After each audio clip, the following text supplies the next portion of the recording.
जय माता दी दोस्तों, मैं भाविनी मिश्रा अपने चैनल में आप सभी का एक बार फिर से स्वागत करती हूँ। आशा करती हूँ आप सब भी स्वस्थ और सुरक्षित होंगे। सबसे पहले आप सभी को आने वाले करवा चौथ व्रत की बहुत बहुत शुभकामनाएं। इस वीडियो में मैं आपसे शेयर करूंगी करवा चौथ व्रत की सरल पूजा विधि। हम घर में बहुत ही आसानी से कैसे पूजा करेंगे, कैसे करवा फेरेंगे, सुहाग कैसे लेंगे, चंद्र भगवान की पूजा कैसे करेंगे, पति पूजन कैसे करेंगे, संपूर्ण जानकारी आपको मैं इस वीडियो में दूंगी। साथ में बताती चलूंगी बाया की थाली किसे देंगे, उससे जुड़े सभी सवालों के जवाब साथ में देते चलूंगी। तो सबसे पहले मैं आपको पूजा सामग्री दिखाऊंगी, क्या क्या पूजा सामग्री की जरूरत पड़ेगी। फिर उसके बाद संपूर्ण पूजा विधि, चंद्र पूजन, पति पूजन और उसके बारे में संपूर्ण जानकारी। ये पूरा कंप्लीट वीडियो है, तो वीडियो के एंड तक आप बने रहिएगा। तो चलिए तैयारी कर लेते हैं। यह व्रत जो है कार्तिक मास के कृष्ण पक्ष की चतुर्थी तिथि को रखा जाता है। तो आइए जानते हैं क्या क्या पूजा सामग्री की जरूरत पड़ेगी। तो इस तरह की ये फोटो चाहिए जिसमें शिव परिवार की फोटो होती है, गणेश भगवान जी की फोटो होती है, चौथ माता की फोटो होती है। तो ये इस तरह से फोटो मार्केट में मिल जाएगी। मार्केट में नहीं मिलेगी तो आप नेट से निकाल सकते हैं या आप दीवार पे बना सकते हैं इस तरह की फोटो। इसमें सभी देवी देवताओं की फोटो रहती है और इसी फोटो की हम पूजा करते हैं। या आप चंद्र भगवान की आकृति, एक गोल आकृति जैसी बनी हुई है उसमें बनाकर आप इससे भी पूजा कर सकते हैं, शिव परिवार की भी पूजा कर सकते हैं। छलनी चाहिए। ये छलनी आपको पता होगा क्यों चाहिए, क्योंकि ये चंद्र भगवान को इसमें देख के पति को देखना होता है। उसके बाद करवा चाहिए। 2 मिट्टी के करवे मैं लेती हूँ। तो ये देखिए इस तरह से मिट्टी का करवा चाहिए। तो 2 मिट्टी के करवे जो होते हैं हर साल नए लिए जाते हैं। और ये देखिए एक पीतल का करवा है जिससे मैं चंद्र भगवान को अर्घ देती हूँ।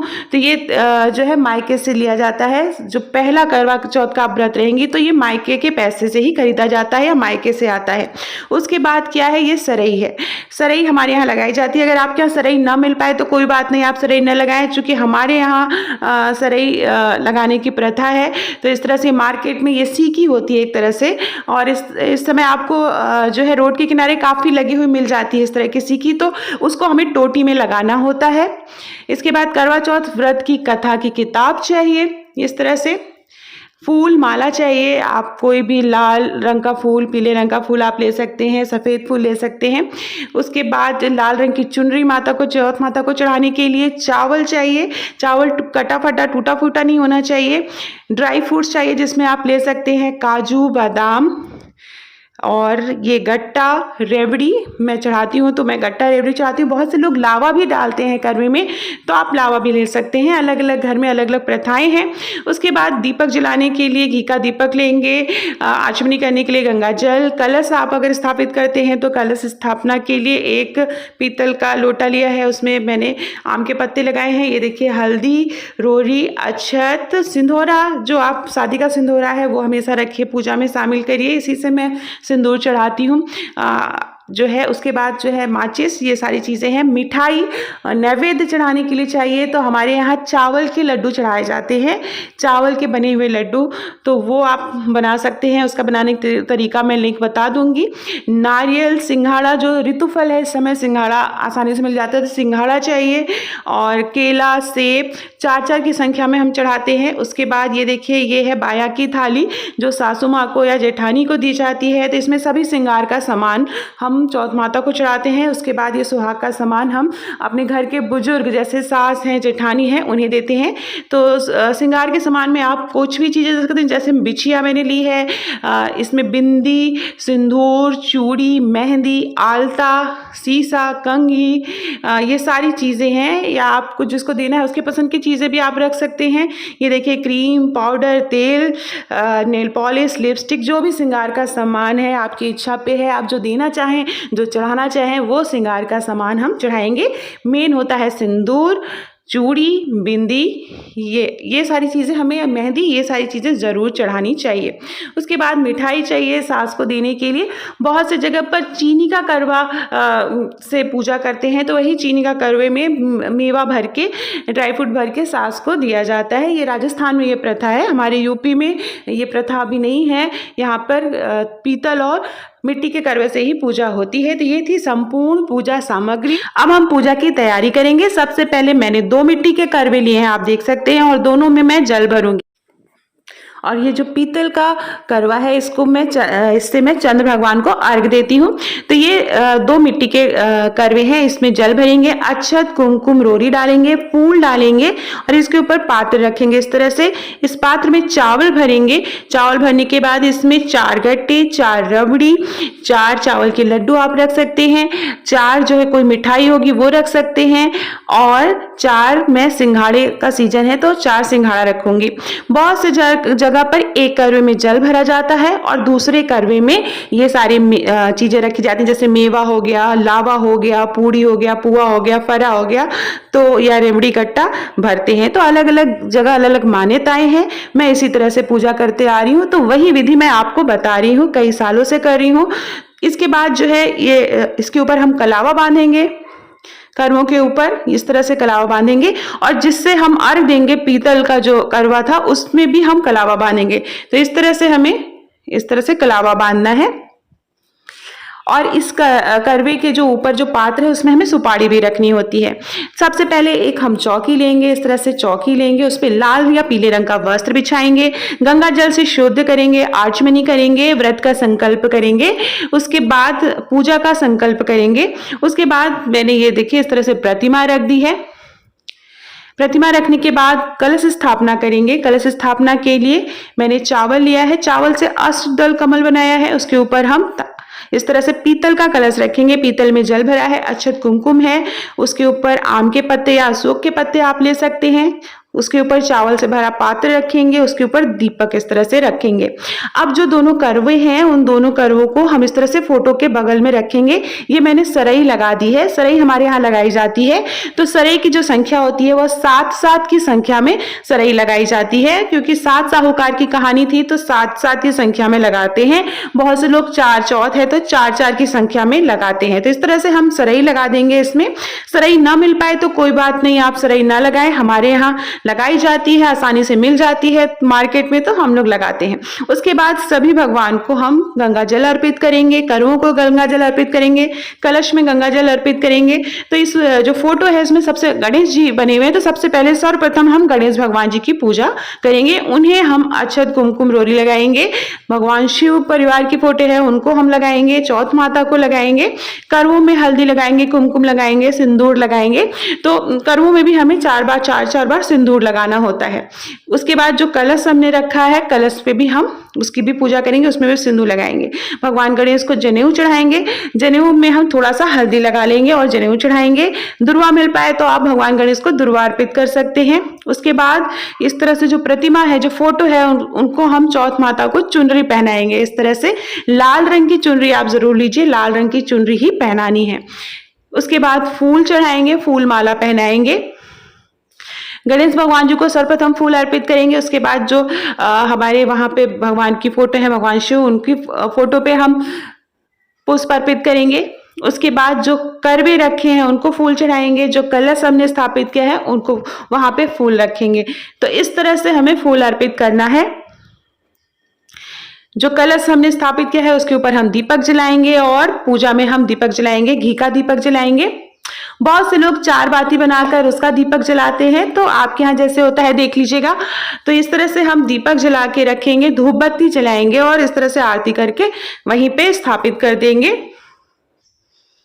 अब इसके बाद हमें नैवेद्य चढ़ाना होता है। जो भी देखिए बहुत ही सरल विधि है, जो भी चीजें आसानी से उपलब्ध हो पाए वो हम चढ़ाएंगे। 4 चौथ का व्रत है तो 4-4 की संख्या में हमें फल चढ़ाना होता है। तो ये देखिए इस तरह से हमने यहाँ पर बुक रख दी करवा चौथ व्रत की। ये देखिए इस तरह से 4 केले चढ़ाएंगे, 4 फल आप जो है ये देखिए 4 सेब चढ़ाएंगे, और भी कोई फल आपको मिल पाए 4 की संख्या में चढ़ाना होता है। जैसे मैंने सिंघाड़ा भी चढ़ाया हुआ है। तो इस तरह से नारियल चढ़ाएंगे। नारियल बहुत ही शुभ माना जाता है किसी भी पूजा में, तो नारियल जरूर चढ़ाना चाहिए। तो इस तरह से फल चढ़ाएंगे, मिठाइयाँ चढ़ाएंगे, जो भी आपने बना के रखी है मिठाई चढ़ाएंगे। उसके बाद ये देखिए ड्राई फ्रूट्स आप चढ़ाएंगे, क्योंकि करवा चौथ में ड्राई फ्रूट्स का भी विशेष महत्व है।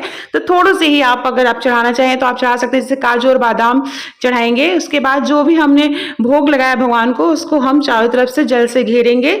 इसके बाद हम माँ को सिंदूर लगाएंगे। चौथ माता को सिंदूर लगाना है, माँ पार्वती को सिंदूर लगाना है। तो इस तरह से अलग अलग जगह अलग अलग प्रथाएं हैं। मैं 7 बार सिंदूर चढ़ाती हूँ, उसके बाद 7 बार सुहाग लेती हूँ, अपनी मांग में लगाती हूँ, फिर हाथ धो के 7 बार फिर से माँ को सिंदूर चढ़ाती हूँ। तो ये प्रथा है। बहुत से लोग 3 बार और 5 बार करते हैं। तो आपके यहाँ जैसी प्रथा है देख लीजिएगा। ये देखिए, इस तरह से मैंने सुपारी उसमें डाल दी, करवे के ऊपर सुपारी डालेंगे। अब हम श्रृंगार का सामान चढ़ाएंगे। तो जो भी श्रृंगार का सामान है वो माँ को छुआ के इस तरह से बगल में रख देंगे। साड़ी चढ़ाएंगे, नई साड़ी चढ़ाएंगे। जैसा कि मैंने बताया, सुहाग और बाया की थाली है, जिसे हमें अपनी सास को या जेठानी को देना रहता है। जो सुहाग का सामान आप चढ़ाएंगे वो माँ को भी आप बिंदी, जैसे बिंदी है, लगा देंगे, चूड़ी वहां रख देंगे, मेहंदी लगा देंगे, नेल पॉलिश लगा देंगे। तो इस तरह से माँ का भी श्रृंगार हम कर देंगे। ठीक है। तो इस तरह से हमें माँ को श्रृंगार का सामान चढ़ाना है। जैसा कि मैंने बताया, पूजा के बाद जब आप चंद्र भगवान को अर्घ दे लेते हैं, और जब पारण करने से पहले, पारण करने के बाद आप जो सुहाग की थाली या बाया की थाली है वो अपनी सासू माँ को देते हैं। सासू माँ नहीं है तो आप किसी जेठानी या दयारी ससुराल पक्ष में आप किसी को भी दे सकते हैं, सुहागिन महिला को। बहुत से लोग ने पूछा कि सास अगर वीडियो हो तो क्या करिए। तो ये जो सुहाग का सामान है वो आप अपने देवरानी, जेठानी या ननद को दे दें। और सासू माँ को भी आप जरूर भेंट करें, कुछ पैसे, उनके पसंद की साड़ी, इस तरह से आप उनको भेंट करके आशीर्वाद जरूर लें। कोई नहीं है तो उनके नाम से निकाल के रख दें, जब मिलेंगे तब आप उनको दे सकते हैं। तो ये है। इसके बाद अब हमें करवा चौथ की व्रत कथा पढ़नी होती है। तो हम करवा चौथ की व्रत कथा पढ़ेंगे। तो इस तरह से साहूकार की कथा है, वो साहूकार की पूरी कथा पढ़नी होती है। कथा आपको नेट पे भी मिल जाएगी, मेरे चैनल पे भी मिल जाएगी, आप वहां से भी देख सकते हैं, सुन सकते हैं। खुद पढ़ना चाहें तो इस तरह से किताब में से पढ़ सकते हैं। व्रत कथा सुनना बहुत ही जरूरी होता है। हाथ में पुष्प और अक्षत ले लेंगे और व्रत कथा करेंगे, सुनेंगे। उसके बाद पुष्प अक्षत भगवान को अर्पित करेंगे। अब इसके बाद हमें करवा फेरना होता है। करवा फेरने के लिए हमें क्या करना है, दाहिने करवे को बाएं ओर और बाएं करवे को इस तरह से दाहिने ओर करना रहता है। ऐसा माना जाता है कि एक करवा जो है वो पार्वती माता का है तो उनकी तरफ जाता है। तो इस तरह से करवा फेरा जाता है। बहुत से लोग 7 बार करवा फेरते हैं। तो अलग अलग जगह अलग अलग मान्यताएं हैं। मैं एक बार ही फेरते आ रही हूँ कई सालों से, तो मैं एक बार ही करवा फेरती हूँ। बहुत से लोग 7 बार करवा फेरते हैं, तो आप 7 बार भी करवा फेर सकते हैं। देखिए, इस तरह से फेरना है, दाहिना करवा बाएं ओर और बायां करवा दाहिने ओर। करवा फेरना बहुत जरूरी होता है। जब ग्रुप में महिलाएं जाके पूजा करती तो वहां पे भी थाली फेरती हैं। वो थाली फेरने का मतलब ही होता है कि करवा फेरना एक तरह से। उसके बाद हम सुहाग लेंगे, जो हमने सिंदूर चढ़ाया था वो 7 बार अपनी मांग में लगाएंगे। हाथ धोना बहुत जरूरी है। फिर वापस हम माँ को सिंदूर चढ़ाएंगे। ऐसा माना जाता है कि सिंदूर लगाने से हाथ जूठा हो जाता है। तो हाथ धोने के बाद ही फिर से 7 बार माँ को सिंदूर इस तरह से चढ़ाएंगे। जैसा कि मैंने बताया, बहुत से लोग 1 बार, 3 बार और 5 बार करते हैं। अपनी चूड़ियों पर नजर न लगे, उन्हें भी टीका और उनकी भी पूजा करेंगे, माँ से आशीर्वाद लेंगे। और इसके बाद हमें आरती करनी होती है। तो चौथ माता की आरती करेंगे, भगवान गणेश की आरती करेंगे, शिव परिवार की आरती करेंगे, शिव पार्वती की आरती करेंगे। ये सब करने के बाद ये देखिए, आप वहाँ पे ये जो काम है ये चंद्र भगवान को अर्घ देने के बाद करेंगे। सुहाग के तौर पर हमें बिंदी लगा लेनी है और चूड़ी पहन लेनी है। ये चंद्र भगवान को अर्घ देने के बाद जब हम वापस आएंगे तो सारा सुहाग का सामान लेंगे। उसके बाद भगवान से प्रार्थना करेंगे कि हमसे कोई भूल चूक हुई हो, क्षमा प्रार्थना करेंगे। कोई भूल चूक हुई हो तो हमें माफ़ करिएगा और हमारा जो सुहाग है अखंड बनाए रखिए, अखंड सौभाग्यवती का आशीर्वाद दीजिए। इस तरह कामना करते हुए हमें व्रत करना है। अब मैं आपको बताती हूँ कि चंद्र भगवान को अर्घ्य कैसे देना है, तो उसकी थाली में क्या क्या होगा। ये देखिए, जैसे मैंने बताया, पीतल का करवा मैं लेती हूँ, इसी करवे से अर्घ्य देती हूँ भगवान को। दिया लेंगे, रोरी, अक्षत, सफ़ेद रंग का फूल चंद्र भगवान को चढ़ाया जाता है। उसके बाद मिठाई, फल फूल, जो भी फल है आप ले सकते हैं, सेब, केला और छलनी लेके हमें छत पे जाना है। चंद्र भगवान के दर्शन छलनी में करने, छलनी में इस तरह से दिया लगाना है, दर्शन करना है, पति की तरफ देखना है, उनके दर्शन करने हैं।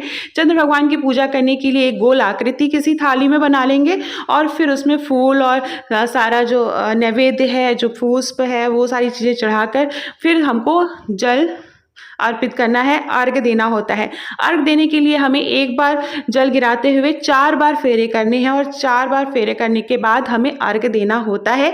इसका वीडियो मैं आप डाल दूँगी, आप मेरे चैनल पे जाके देख सकते हैं। बाद में ये जो बाया की थाली है उसे सासू माँ को दे के उनका आशीर्वाद लेना रहता है। तो ये थी संपूर्ण पूजा विधि। कोई भी क्वेश्चन है तो आप मेरे चैनल पर आकर पूछ सकते हैं, कोई कन्फ्यूज़न हो तो पूछ सकते हैं। वीडियो पसंद आया तो ज़्यादा से ज़्यादा शेयर करिए। बहुत बहुत धन्यवाद।